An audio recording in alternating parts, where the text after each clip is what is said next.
आपका लक्ष्य मंत्रा में स्वागत है। आज फिर एक बार मैं आपके सामने देखिएगा। मैंने इसके पिछले वाली क्लास में बताया था महाद्वीपीय विस्थापन सिद्धांत, और महाद्वीपीय विस्थापन सिद्धांत के बारे में बताया गया था आपको। और उसके बाद आज का जो टॉपिक है वो है प्लेट विवर्तनिकी, यानी प्लेट टेक्टोनिक्स। ये सिद्धांत बताएगा कि कैसे पर्वत बनते हैं, कैसे ज्वालामुखी का विस्फोट होता है, पिंजिया टूटा कैसे, मेन कारण पिंजिया टूटा कैसे। इसके पिछले क्लास में जब बात किया था तो अल्फ्रेड वेगनर ने यह सिद्ध करने में नाकाम रहे पिंजिया टूटा कैसे।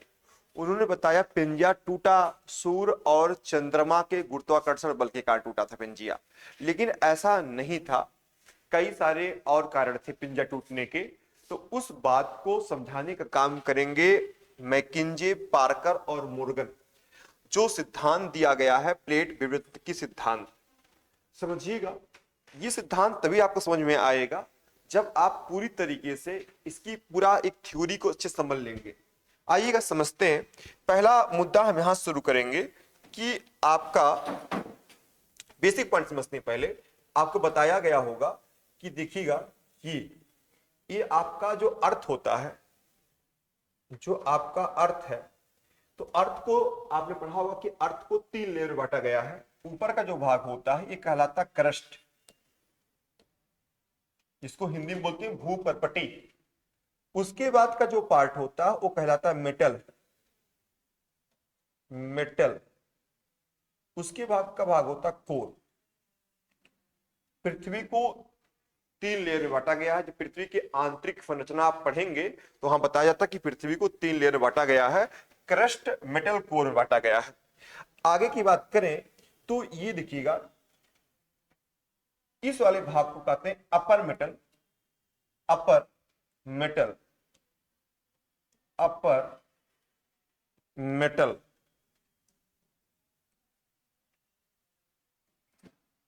और इस वाले भाग को बोलते हैं, इस वाले भाग को बोलते हैं लोअर मेटल, लोअर मेटल, ये मेटल।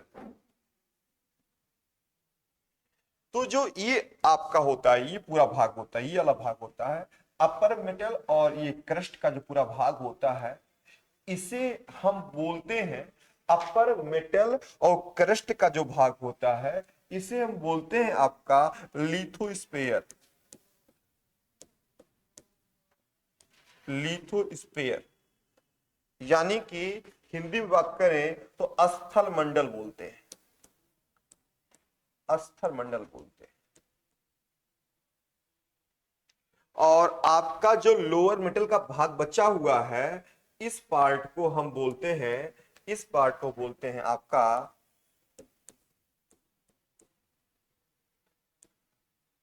एथनोस्फीयर, हिंदी में बोलते हैं दुर्बल मंडल, दुर्बल मंडल बोलते हैं हिंदी में।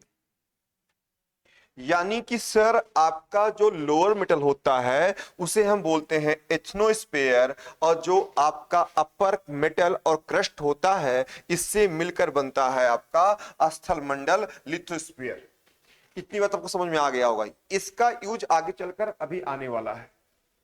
अब देखिएगा, इतनी बात समझ में आपको आ गया होगा।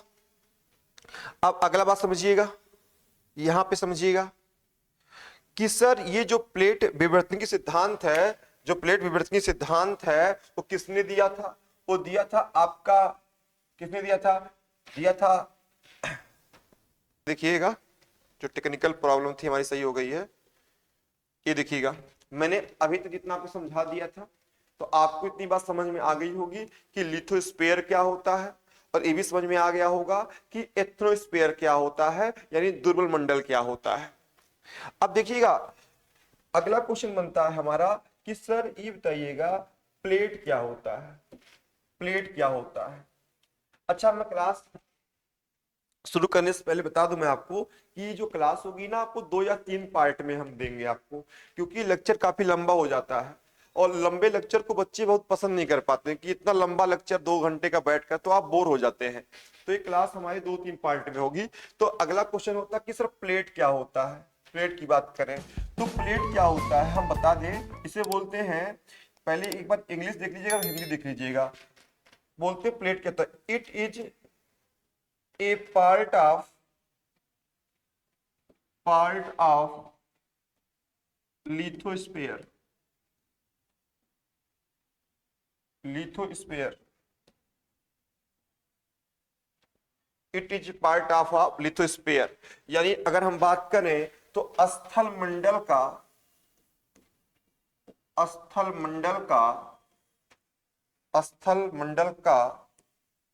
एक भाग प्लेट कहलाता है। क्या कहलाता है? प्लेट कहलाता है। तो कोई पूछे प्लेट क्या होता है तो आप कह सकते हैं स्थल मंडल का एक भाग क्या कहलाता है? प्लेट कहलाता है। Lithosphere, it is a part of lithosphere, क्या कहलाता है? Which call of plate. अगला होता है सर टेक्टोनिक्स क्या होता है, यानी विवर्तनिकी क्या होती है। देखिएगा ये होता है प्लेटों की गतिशील अवस्था। ये क्या होता है? गतिशील अवस्था। गतिशील अवस्था क्या कहलाती है? आपका विवर्तनिकी कहलाती है। क्या कहलाती है? विवर्तनिकी कहलाती है। इतनी बात आपको समझ में आ गया होगा कि सिर्फ प्लेट क्या होता है और विवर्तनिकी क्या होता है और उसके स्थल मंडल क्या होता है, मैंने बता चुका हूं। आप आगे कहानी देखिएगा। आगे अगर आप देख पाएंगे तो आगे कहानी देखिएगा। अच्छा, इस फिगर के माध्यम से आप समझ सकते हैं, लिखा हुआ देखिए लिथोस्फीयर क्या होता है? Crust and upper most solid metal से बनके क्या बनता है? लिथोस्फीयर बनता है। अच्छा, इसी स्थल मंडल पे आपका समुद्र भी है, पर्वत भी है, समतल भूमि भी है, पठार भी है, जंगल भी है, इसी पर है। उसके नीचे देखिएगा जो लोअर मेटल होता है, लोअर मेटल को क्या बोलते हैं? आपका एचनोस्फीयर बोलते हैं, दुर्बल मंडल बोलते हैं। आइएगा, अब आता है कि सर जो स्थल का एक बड़ा भाग था पेंजिया, वो पेंजिया टूटा कैसे? टूटने के पीछे का कारण क्या था? उसको ये आपका सिद्धांत सिद्ध करके बताएगा। आइएगा एक एग्जाम्पल लेते हैं, एग्जाम्पल समझ में ज्यादा आएगा आपको। देखिएगा ये मैंने एक पानी का टप ले लिया। अब ये एग्जाम्पल सिर्फ समझाने के लिए है आपको। अब पानी के टप में मैंने कुछ पानी यहां भर दिया, ये पानी है आपका, और पानी के ऊपर ये है आपका एक बर्फ का टुकड़ा डाल दिया बड़ा सा। आप बताइएगा पानी के ऊपर ये आपका क्या है? वाटर। ये है पानी, पानी के ऊपर बर्फ तैर रहा, फ्लोट कर रहा है, फ्लोट कर रहा है। ऐसा क्यों? इसके पीछे क्या रीजन है बताइएगा आप। तो इसके पीछे जो रीजन होता है ना, जो मैंने पढ़ा है, जो मैंने जाना है, क्योंकि आपको पता होगा जो आइस का डेंसिटी होती है, आइस की डेंसिटी जो होती है, यानी आइस का जो घनत्व होता है, जो घनत्व होता है वो क्या होता है? आइस का जो घनत्व होता है वो 0.97 ग्राम पर सीसी घन सेंटीमीटर, ये आपका क्या होता है? आइस का घनत्व होता है। अब पानी का जो घनत्व होता है वो 1 ग्राम पर सीसी। यानी सर प्यारे बच्चों समझ में आपको आ रहा होगा कि जिस चीज का घनत्व कम होता है, डेंसिटी कम होती है, वो चीज क्या होती है? वो चीज आपकी हल्की होती है, यानी लाइटर होती है। और जिस चीज का घनत्व ज्यादा होता है वो चीज क्या होती है? भारी होती है, यानी डेंसर होता है। क्या होता है? भारी या डेंसर होता है। अब जो हल्की चीज होगी वो हमेशा कहां होगी? ऊपर होगी। और जो नीचे होगी वो क्या होगी? आपकी भारी चीज होगी। इसीलिए क्या हो रहा है? आइस पे क्या कर रहा है? सॉरी, पानी पे क्या कर रहा है? बर्फ क्या कर रहा है? तैर रहा है। आप कह सकते हैं वाटर पे आइस क्या कर रहा है? फ्लोट कर रहा है। इतनी बात समझ में आ गई होगी। अब इसी एग्जाम्पल को आप फिट कर लीजिए अपने उस चैप्टर के रूप में। आइस का मतलब यहां पे क्या हो जाएगा? लिथोस्फीयर। क्या हो जाएगा? लिथोस्फीयर, यानी स्थल मंडल। स्थल मंडल क्या हो जाएगा? स्थल मंडल।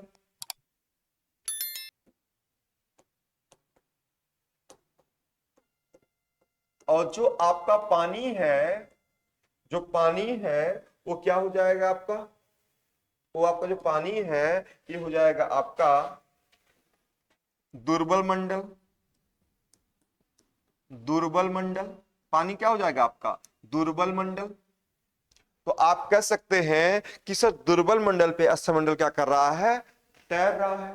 क्या कर रहा है, तैर रहा है। अब होगा क्या, आपको पता है, इतनी बात समझ में आ गई होगी कि सर जो हमारा लिथोस्फीयर है वो किस पे तैर रहा है, एथनोस्फीयर पे फ्लोट कर रहा है, तैर रहा है। इतनी बात समझ में आपको आ रही होगी मेरी, आगे समझिएगा। अब मैंने क्या किया, मैंने कुछ पत्थर लिया और पत्थर लेकर इस आइस पे ऊपर से मारना शुरू किया। क्या किया, मारना शुरू किया। ऊपर से पत्थर से मार रहा हूं और नीचे से भी एक फोर्स काम कर रहा है। अच्छा, नीचे से कौन फोर्स काम कर रहा है, आपने पढ़ा होगा उत्प्लावन बल। अच्छा, उत्प्लावन बल काम कर रहा है। आपने देखा होगा अगर पानी का बाल्टी में अगर आप लोटा डुबाते हैं तो लोटा ऊपर चला आता है, यानी कोई ना कोई फोर्स तो काम कर रहा है। अच्छा, उस फोर्स को जितना हम लोटे को दबाएंगे उतना ही क्या करेगा, बल नीचे काम करेगा और लोटे के ऊपर फेंक देता है। उस बल को हम क्या बोलते हैं, उत्प्लावन बल बोलते हैं। यानी जब आइस नीचे दबेगा, जितना आयतन घेरेगा आइस उतना बल काम करेगा और उसी हिसाब से आइस क्या कर रहा है, ऊपर फ्लोट कर रहा है। यानी नीचे से एक बल काम कर रहा है, उस बल का नाम उत्प्लावन बल है। ऊपर से बल काम कर रहा है, हम पत्थर को फेंक रहे हैं ऊपर से, यानी ऊपर से एक बल काम कर रहा है, उसका नाम बहिर्जात बल है। यानी कि एक्सोजेनिक फोर्स होता है, इंडोजेनिक फोर्स होता है, दो बल काम करते हैं। बहिर्जात बल होता है और अंतर्जात बल होता है। तो ऊपर से जो बल काम कर रहा है उसे बोलते हैं बहिर्जात बल, और जो अंदर से बल काम कर रहा है उसे बोलते हैं अंतर्जातीय बल। तो एक समय ऐसा आएगा कि आइस टूट जाएगा और आइस टूट कर कई टुकड़ों में क्या करेगा, तैरेगा। अच्छा, उसी नियम को बुला दीजिए, उसी नियम को यहां पे अप्लाई करा दीजिए। तो सर जो लिथोस्फीयर है वहां ऊपर से बल काम कर रहा है। ऊपर से कौन सा बल काम कर रहा है, सूर्य और चंद्रमा का गुरुत्वाकर्षण बल काम कर रहा है। नीचे से कौन सा बल काम कर रहा है, नीचे से मैग्मा निकल रही है, मैग्मा जाएगा टकरा रही है, टकरा रही लिथोस्फीयर पर। यानी एक बल नीचे से काम कर रहा है, एक बल ऊपर से काम कर रहा है। यानी कि जो पिंजिया है हमारा, जो पिंजिया हमारा है टूटा कैसे, वो अंतर्जातीय बल और बहिर्जातीय बल के कारण। यानी बहिर्जात जो बल है ऊपर से लग रहा है, अंतर्जात जो बल है अंदर से लग रहा है, और बल लगने की वजह से क्या हो गया, पिंजिया क्या हो गया, टूट गया। जिस प्रकार आइस टूटा उसी प्रकार क्या हो गया, पिंजिया टूट गया हमारा। अब पिंजिया टूटने के बाद, पिंजिया जब टूटा तो टूटने के बाद कुल 27 भागों में बटा। कितने भागों में बटा प्यारे बच्चों, 27 भागों में बटा। 7 बड़े भाग बने, 7 क्या बने, बड़े भाग बने, और 20 क्या बना, छोटा भाग बना। यानी 7 बड़े प्लेट कहलाते हैं और 20 छोटे प्लेट कहलाते हैं। क्योंकि मैंने बताया है स्थल मंडल का एक टुकड़ा क्या कहलाता है, प्लेट। और जब लिथोस्फीयर यानी टूटा और लिथोस्फीयर टूटकर 27 भागों में बढ़ा तो 7 जो है बड़े भाग, यानी 7 बड़े प्लेट। 7 में कौन कौन आता है, एक आता नॉर्थ अमेरिका प्लेट, एक आता साउथ अमेरिका प्लेट, और एक आता आपका यूरेशिया प्लेट, यूरेशिया प्लेट, एक आता अफ्रीका प्लेट, एक आता ऑस्ट्रेलिया प्लेट, और एक आता है अंटार्कटिका प्लेट। यानी 7 जो प्लेट है, नीचे प्लेट है ये आपका, और एक है पैसिफिक प्लेट। ये 7 बड़े बड़े प्लेट है, 1 2 3 4 5 6, और इसको अगर ऊपर कर दे थोड़ा सा नीचे 7। सबसे बड़ा जो प्लेट है वो आपका पैसिफिक प्लेट है, यानी प्रशांत महासागरीय प्लेट है। और सबसे छोटा जो प्लेट है वो नचका प्लेट है। कौन सा प्लेट है, नचका प्लेट है। कौन सा प्लेट है, नचका प्लेट है। तो यहां तक की बातें आपको समझ में आ रही होगी कि प्लेट कितने भाग, सॉरी प्लेट कितने, 27। सबसे बड़ा प्लेट कौन सा है, सबसे बड़ा प्लेट पैसिफिक प्लेट है। सबसे छोटा प्लेट कौन सा है, वो आपका नचका प्लेट है। पिंजिया जब टूटा तो कितने भागों में टूटा, 27 भागों में टूटा। 20 छोटे प्लेट, 7 बड़े प्लेट। प्लेट क्या कहलाता है, स्थल मंडल का एक टुकड़ा होता है। लिथोस्फीयर किस पे तैर रहा है, एथनोस्फीयर पे तैर रहा है। यहां तक की बात आपको समझ में आ रही होगी। अब प्लेट के टूटने के बाद प्लेट जब टूटा होगा, यानी जब जैसे बर्फ टूटा होगा तो बर्फ गति भी करेगा। कुछ टुकड़े बर्फ के पास पास आ रहे होंगे, कुछ टुकड़े दूर दूर जा रहे होंगे, कुछ टुकड़े आगे, कुछ टुकड़े पीछे हो रहे होंगे। उसी प्रकार लिथोस्फीयर जब टूटा तो टूटने के बाद भी 3 प्रकार में बटा। अब जो टुकड़ा पास पास आ रहा होगा उन्हें बोलते हैं कन्वर्जेंट, जो टुकड़ा दूर दूर जा रहा होगा उन्हें बोलते हैं डाइवर्जेंट, और कुछ टुकड़े टूटकर आगे और पीछे जा रहे होंगे उन्हें बोलते हैं ट्रांसफॉर्म। यानी हिंदी में अगर बात करें तो अभिसारी, अपसारी और संरक्षी प्लेट।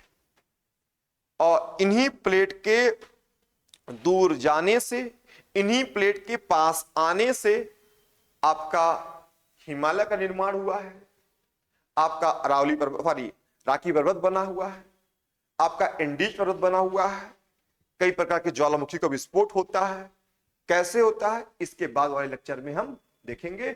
आज का लेक्चर बस इतना, पहला पार्ट इतना ही होगा। आप बिल्कुल इसका नोट्स बनाइए, देखिए वीडियो को और शेयर करिए। धन्यवाद।